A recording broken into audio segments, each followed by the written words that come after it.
Hello, everybody. Good morning, and welcome back to this final class on Tom Jones, where I discuss the prefatory chapters on Tom Jones. Now, as I pointed out, the 18 books of Tom Jones are each prefaced by a chapter which addresses the reader, which is a dialogue between the author and the reader. Therefore, what I'm trying to suggest is that there are two parallel plots in Tom Jones. The first plot is that of Tom, Blifil, Sophia, Allworthy, and so on and so forth. The second plot is that of the author and the reader discussing the nature of the novel. As I pointed out once again in the last discussion, the true bastard in this novel is the novel itself. And part of the, let's put it, the thesis of the novel, or part of the agenda of the novel, is to define the novel and give us an idea about this new province of writing. So there are, as I pointed out, two texts. One text which establishes the realist narrative, and the other which defines the realist narrative. Now, in my last discussion on Tristram Shandy, I had talked about the postmodern phenomenon of metafiction. I suggested that it was a fiction which existed on the border between fiction and criticism, and drew attention to the status of the art as an artifice, or the fictionality of the fiction. Now, Fielding is also doing the same, but in a different way than Lawrence Sterne's Tristram Shandy. In Tristram Shandy, the fiction writing is the subject of the fiction. So it's a very overt metafiction, right? It's a direct metafiction. There's no other story apart from the writing of the novel. And therefore, Tristram Shandy largely has no plot. But in Tom Jones, Fielding is creating an extensive plot and adding the metafictional quality to it. Now, I'd also pointed out that metafiction, for a work to qualify as metafiction, it has to be distributed across the entire text. That is to say, no isolated references to fiction, to metafiction, but it has to be, the entire story of the novel, or the story of telling the story, has to be present, located throughout the novel. And Fielding, as you can see, is doing that by distributing it across the 18 books. So this is an example of what I will call covert metafiction. Covert, it's secondary. There is, in the first, or on the surface, a plot, a fiction, and in the background, the writing of the fiction is discussed, just like in The French Lieutenant's Woman by John Fowles. And Sterne, on the other hand, is writing an overt metafiction where the telling of the story is the only story.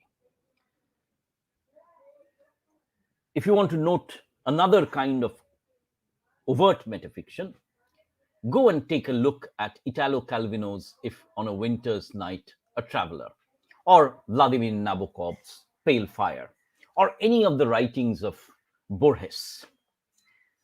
So these are the two forms of metafiction that the 18th century also discusses, primarily at a point when the novel is establishing itself. So once the novel is establishing itself, it needs to be defined. And in doing so, in this process, Fielding becomes a chief architect, and the 18 books create a theory of the realist novel, right? So that was the answer to the question, Why metafiction? Now let us take a look at what are the prefatory chapters about. I mean, say, what do the prefatory chapters tell us? And for that, let me go back to the quotations from the novel through the PowerPoint presentation. Now, I was castigated yesterday for not showing the full slide show mode. So here it is. So the prefatory chapters, these are my introductory comments. In the absence of any critical discourse in fiction, Fielding is using these chapters to articulate his ideas. You will find that the first real discussion on the novel proper comes through Clara Reeve in 1765. So that's almost 15 years after Fielding has written the novel. And then, of course, you have Walter Scott uh, theorizing on the novel. So there's no critical discourse, so Fielding initiates it. The first thing that he does is define the genre, right? And for that definition of the genre, we once again come back to Joseph Andrews, where he's doing the same thing but not distributing it so far. So he defines this novel in terms of hybrids. He calls it a comic epic poem in prose. In Fielding's Tom Jones, it's a history. It's a true history, right? So Fielding is drawing attention to two facets of the novel. One is that it borrows from the available classical genres, myth, comedy, epic, and it also simultaneously borrows from contemporaneity of narratives, criminal biographies, history, picaresque, and so on and so forth. So the first metafictional concern of Fielding is to describe or to create the genre of the novel. And then he says that because of its newness, it is a new province of writing. Right? So it owes a lot to a lot of forms, but in synthesizing them, hybridizing them, it arrives at a new identity, which he calls the new province of writing. Right. The second thing that he will do is to talk about readership. So, who are the novel's readers? And what is the difference of the novel with other features? Let us then talk about this salient or unique nature of the novel. And Fielding realizes that it is a mass market commodity deeply implicated within the network of capitalist economy. You see, the romance, for example, was located in the feudal economy of a pre-capitalist time. With the rise of a new capitalism, with its shared networks, with its availability of commodities, the novel emerges as the literary equivalent of capitalist currency, as it were. So it is something which can be bought, hired through the circulating library, and is therefore available to all and sundry. And is this commodity available not only to all and sundry, but also available very cheaply, at 1 pence really, at a circulating library. That Fielding begins this novel with a strange metaphor. He says that the novelist is like an innkeeper, Shorai Khanar Malik, hotelier. Why? because he has to cater to everybody's taste. So he's talking about the distributed readership. So because the readers are so diverse, he has to offer, gentlemanly codes for the gentleman, sexuality for the ordinary people, morality for the middle class, some references to the women, and so on and so forth. So Fielding is suggesting, therefore, that the novel remains a commodity that needs to be, available to all and sundry, and therefore it must combine the features of all genres, as it were. So look at the quotation here. A novelist ought not to consider himself as a gentleman who gives a private or an eleemosynary treat. So it's not the exclusivity of the romance, but rather as one who keeps a public ordinary. That's an inn. So when you go to the hotel, you can order continental, you can order Chinese, you can order Indian at your own taste. So everybody comes to the novel with different purposes. Men who pay for what they will eat will insist on gratifying their palates, however nice and whimsical these may prove. And if everything is not agreeable to their taste, will challenge a right to censure, to abuse, and to damn their dinner without control. They get what they want from the novel. These are their diverse demands: education, adventure, sex, money, so on and so forth. They will criticize the novelist. So the novelist has to manage these contradictory, often difficult pushes and pulls of the novel. You remember when we started the novel, we had talked about the, let us call it, the mixture of uh, profit and pleasure. So Fielding is trying to show how the novelist has to juggle with these different kinds of demands made by the reader on the novel. So the first very important metafictional quality was the definition of the novel in terms of its hybridity, in terms of its new province of writing. The second is the salient nature of the novel as a marketable commodity participating within the network of capitalist enterprise. The next thing that Fielding will talk about, therefore, is the variety of readers. Who are the readers of the novel? And Fielding is exploring this. Now, I don't know how many times I've actually read Tom Jones. Must be over 50, 100 times maybe. Every time when I come across, I try and sort of identify the number of readers. I've so far come across 27 kinds of readers that Fielding has talked about. And therefore, just take a look at the adjectives that he uses.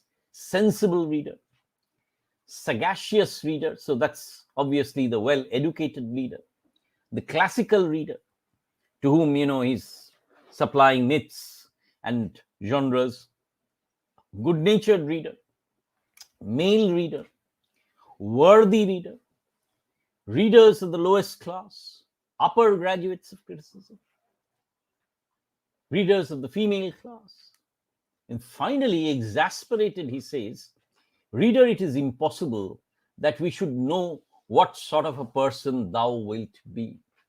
So once again, notice the reader could vary from somebody like Lydia Languish in Rivals to somebody like Pamela Andrews, who's the maid in the novel.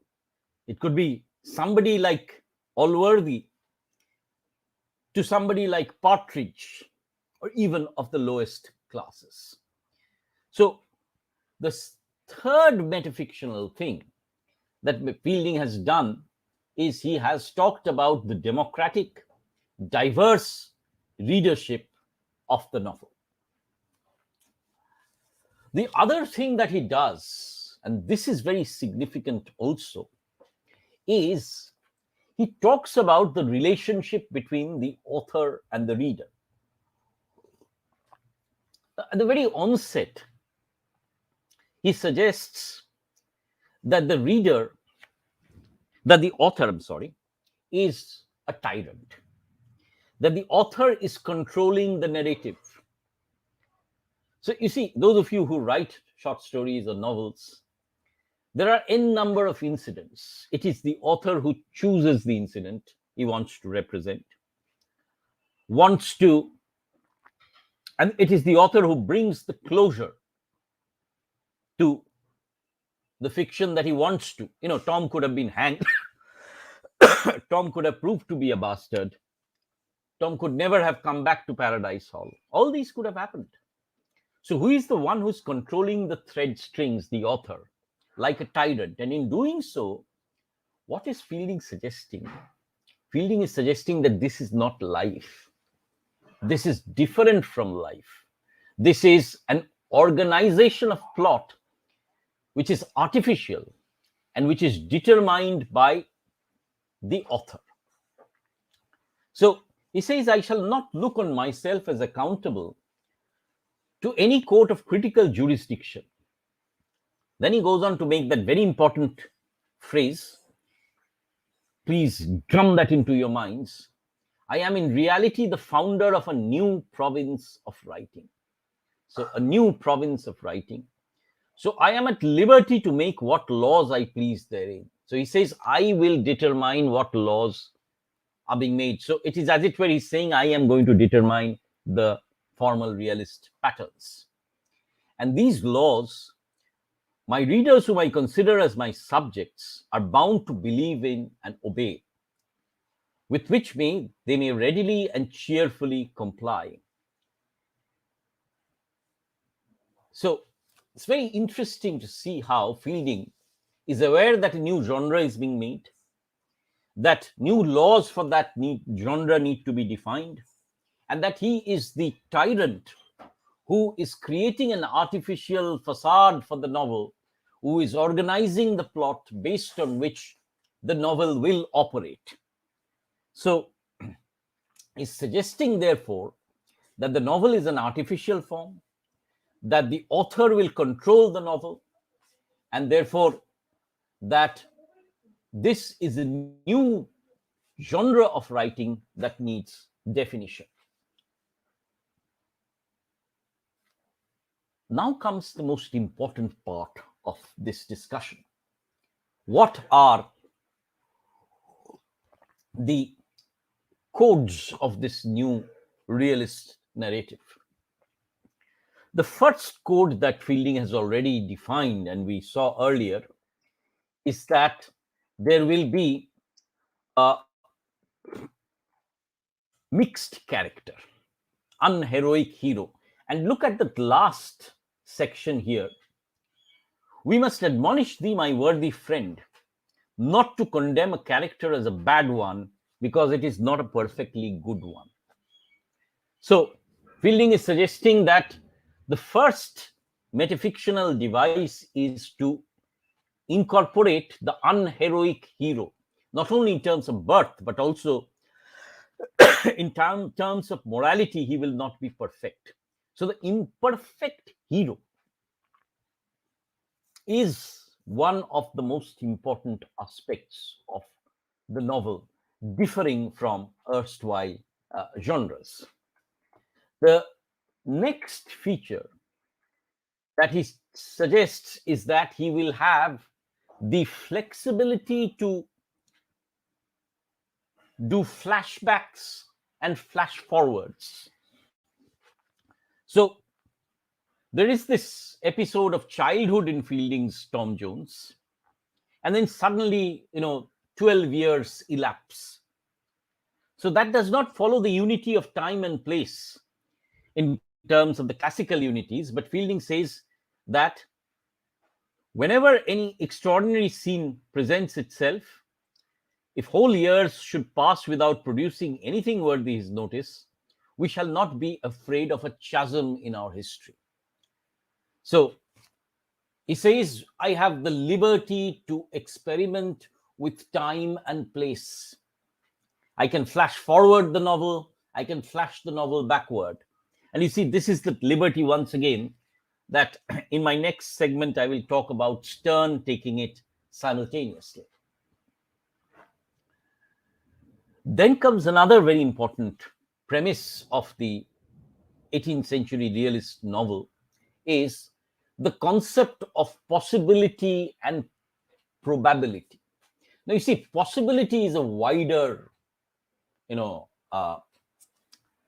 field. For example, in your department, it is extremely possible that I might walk in, I might slip on a banana skin, and I might fall and break my hip. At the same time, because I am reasonably careful man, the probability is less. Fielding is suggesting that the novel must not only follow the laws of possibility, so it must be possible, it must also be probable. Let me give you an example. Now, because Bridget Allworthy is taken ill when Tom Jones is born, it is possible that Bridget Allworthy is the mother of Tom. But see, because lawyer Dowling comes to Blifil with Tom's identity, it is probable that he will come up later on to identify Tom's parentage. So, you see, one of the important things of the realist novel is the element of causation, the chain of events. So there must be a pattern of cause and effect, right? So in Tom Jones, the importance of the plot lies in the fact that everything is accounted for. You see, Jenny Jones goes away, Partridge goes away, and then they meet once again. That is possible. Tom moves on the road to Upton. He encounters Mrs. Waters, Jenny Jones, and therefore determines his identity. Possible. So cause and effect, everything is, as it were, has a logical structure. Now, you see, one of the things you might be asked somewhere down the line is, how does rationality operate in literature of the 18th century? There's a discourse on rationality, but there's also a practice of rationality in the novels. You see, in Fielding's novel, for example, it is extremely possible that these incidents can happen. Nothing is beyond it. It might be a coincidence that he meets Mrs. Waters. It might be a coincidence that he comes across Partridge. But it is possible. It cannot fall within the realm of marvels. It cannot be incredible, impossible, like in the romance where suddenly from nowhere, somebody changes one's shape or identity. So he suggests that he keeps within the bounds of possibility. And not only is possibility alone sufficient to justify us, we must likewise keep within the rules of probability. Right? So the realist novel will, according to Fielding, not fall into the marvelous, not fall into the incredible, impossible. It might use the marvelous, that is the coincidence, but it should restrict itself to the possible and the probable, right? So these are the markers of 18th century fiction, realist fiction, that he's laying down, right? So together, these aspects of defining the novel, defining the salient nature of the novel as a commodity to which everybody comes with their own interests, and therefore the need to satisfy diverse demands, the definition of the new hero, the definition of the codes of realism, the definition of the new reader, all these together point out to the fact that a new genre is being molded and theorized. And Fielding is drawing attention to the fact consistently that the novel, although it claims to be a slice of life, is actually a piece of art which the author is tightly controlling and making selections and writing within a specific format. It is thus that I would say that Fielding is bringing a kind of theorization to the novel and is probably one of the earliest of the metafictional practitioners along with Sterne.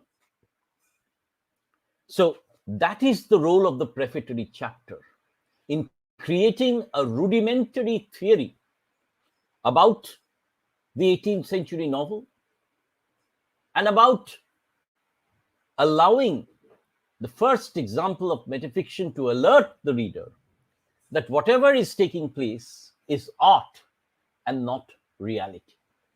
Now, this is a fundamentally important question for your exams, so I'm hoping that all of you are well versed in it. Now, there's one small question before I sort of answer Snigdha's and Momita's question. Is this issue of morality in Tom Jones? You see, when Dr. Johnson was asked by Boswell, about Fielding, Johnson had quipped that, upon my word, had I not known who Fielding was, I would have thought he was an ostler. And he also went on to say that there is more morality in a page of in a page of Richardson than the entire work of Tom Jones. So obviously, Tom Jones was being criticized as a work of dubious morality, right? For example, there's rampant sexuality, there's a lot of violence in the novel, swearing, and the presence of square western and so on and so forth.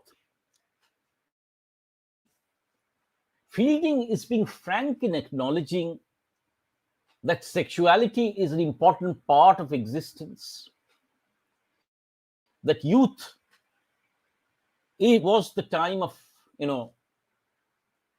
random sexuality. So Fielding is in that sense extremely, as it were, liberal when it comes to morality of the men, but in the women are triggering of Tom's morality in the way in which he finally brings this to a conservative ending by uniting the two estates.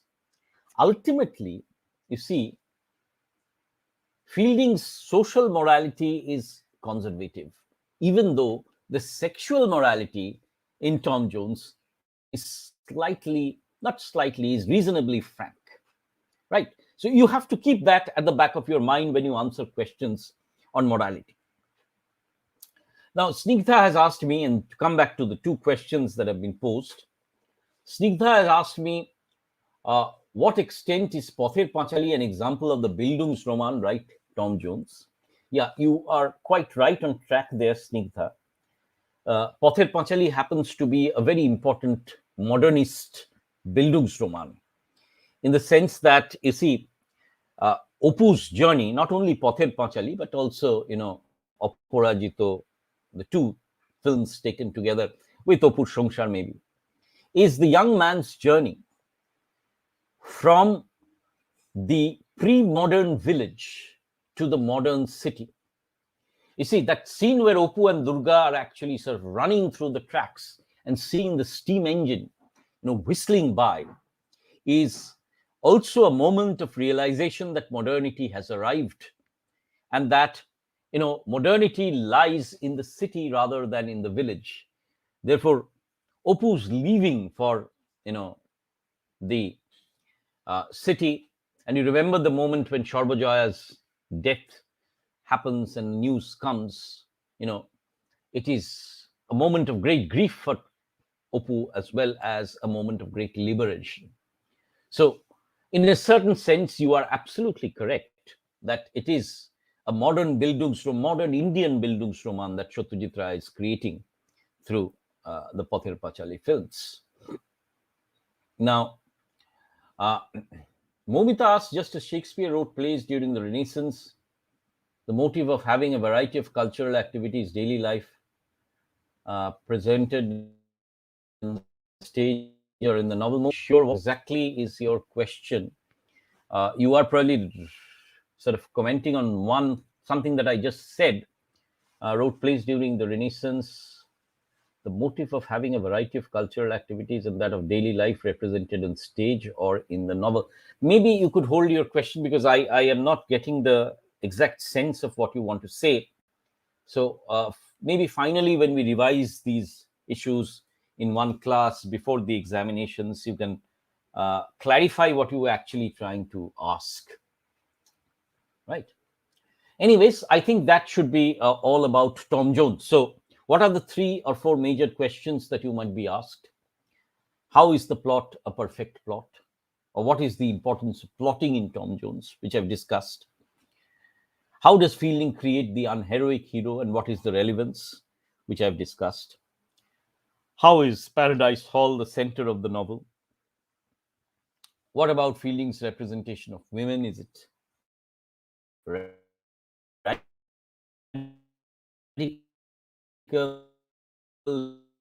Is it conservative? And finally, again, I've discussed something else, the importance of the myths in Tom Jones. And finally, I've discussed the prefatory chapters in Tom Jones, which again is a very important question for your final exams. So I'll hope that with that, I have more or less comprehensively dealt with our discussion of Tom Jones. We are well into, not well into, we should be into Tristram Shandy today. So we've covered Arbuthnot, we've covered the background, we have covered Tom Jones. We are going through Tristram Shandy, and we will begin the Beggar's Opera on Monday. Right. Thank you for your attention. And I hope that the others will join in later on and go through this particular video of Tom Jones. See you then at 2:30 in the afternoon, when I'll discuss the plot and characterization in Tristram Shandy. Thank you, and have a good day.